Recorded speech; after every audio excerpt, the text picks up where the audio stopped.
Salut, ici World of Inazuma, et vous êtes bien sur la dernière émission de l'histoire d'un joueur Inazuma, mais aussi la dernière vidéo sur cette chaîne YouTube. C'est parti. Je suis là pour vous en faire apprendre plus sur vos joueurs préférés d'Inazuma Eleven. Nous parlerons aujourd'hui de Beilong. Beilong est né à Kyoto, au Japon.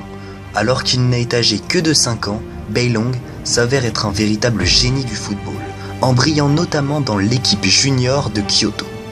Les années passèrent et le parfum de football ne faiblit pas en Beilong. Ayant pris part de cette nouvelle et de ses exploits, les agents les plus qualifiés du 5e secteur cherchèrent à rentrer en contact avec Beilong, afin que ce dernier entre dans leur rang. Beilong flancha et disparut de la circulation footballistique. Plus tard, on apprendra que mené par le 5e secteur, Beilong et quelques autres jeunes s'entraînent dans une base reculée sur l'île du Sanctuaire. Le vrai football est alors une notion floue dans leur esprit, laissant peu à peu place au football corrompu du 5e secteur de Giant Sinkedia. Désormais sous les ordres de Pincus Mountbatten, Beilong et ses coéquipiers de Lumière Éternelle acceptèrent de disputer un match contre Raymond, tenant du titre du football frontier. Alors que le score est porté à 12-0 en faveur de Lumière Éternelle, le coach Mark Evans arrive à sauver ses joueurs avec l'aide de Jack, Nathan et Caleb. Beilong reprend alors son entraînement intensif. Suite à l'incident survenu durant le précédent affrontement, le 5e secteur réussit à frapper un grand coup en formant l'équipe 0, une équipe parfaite constituée de joueurs de Lumière Éternelle et Ombre Ancestrale. Beilong et Tescat forment alors un duo offensif surpuissant, capable d'affronter et même d'écraser le collège Raymond. Le match a lieu et Beilong sort son esprit guerrier astral dragon de l'aube. Tescat sort son esprit guerrier fléau obscur et ces esprits guerriers fusionnent pour créer l'un des meilleurs esprits guerriers du jeu, Arthur le paladin sacré.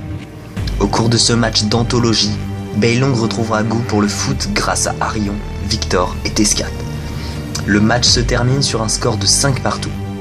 8 mois après l'emprise du 5e secteur, Beilong essayera de rejoindre Inazuma Japon sans succès. Malgré des progrès nets, Beilong sera par la suite le capitaine de la Rébellion Japon, une équipe créée afin d'entraîner l'actuel Inazuma Japon. Vous l'aurez compris les amis, Beilong est rempli d'histoires et de mystères. Si vous voulez me faire part de vos mystères concernant Beilong, vous pouvez mettre ça dans les commentaires. Vous l'aurez compris aussi, c'est la dernière vidéo sur cette chaîne YouTube. Je vous remercie vraiment énormément pour tout ce que vous avez fait pour moi, pour l'aventure que j'ai vécue sur YouTube. Les faux pas, évidemment, je ne les regrette pas. Je peux les regretter, mais du moins je les assume totalement. On peut tous faire des faux pas dans la vie. Pour ma part, j'ai peut-être fait plus qu'un seul faux pas, c'est vrai. En tout cas, je suis très content d'avoir pu faire part à cette aventure YouTube, à toutes ces belles rencontres que j'ai pu découvrir. Pour ma part, ce n'est probablement peut-être qu'un au revoir. En tout cas, voilà, j'ai besoin de faire une longue pause sur YouTube. Et si je reviendrai, ce ne sera sûrement pas sur cette chaîne. Alors je ne sais pas si je vais la garder en vie, cette chaîne-là. Mais en tout cas, je voulais vous dire aussi que merci beaucoup. Merci vraiment beaucoup pour tout ce que vous avez fait pour moi. Encore une fois, dans cette aventure,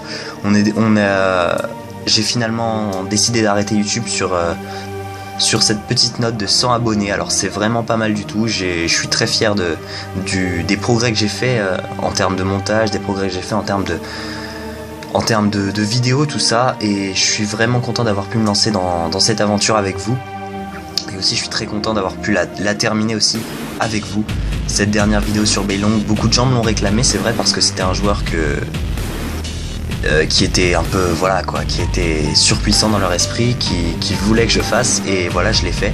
Alors je sais pas si la vidéo plaira, je sais pas si la vidéo ne plaira pas. En tout cas voilà, c'était vraiment un plaisir d'avoir pu vous découvrir tous un par un, et merci à tous pour votre soutien. Même s'il n'est que minime, ce n'est pas un souci, merci beaucoup, vous avez été les meilleurs. Et voilà, ciao ciao, c'était World of Inazuma.